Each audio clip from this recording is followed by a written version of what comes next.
di kawasan Jalan Raya Serpong.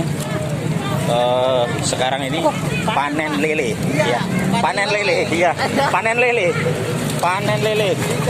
Jadi masyarakat di sekitar Serpong, ini Jalan Raya Serpong, tepatnya di Alam Sutra, tidak jauh dari Indomaret. Masyarakat panen lele di pinggir jalan. Kita lihat panen lelenya luar biasa banyak.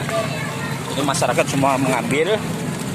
Nah, yang lebih lucu lagi, di kejauhan itu tampak tukang pecel lele. Jadi tukang pecel lele tinggal goreng karena itu banyak sekali. Ada ribuan lele hidup yang saat ini ada di kawasan Jalan Raya Serpong. Ya,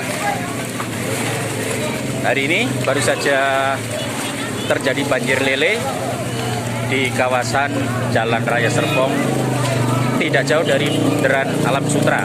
Selasa 16 Februari 2021, tepat pukul 8.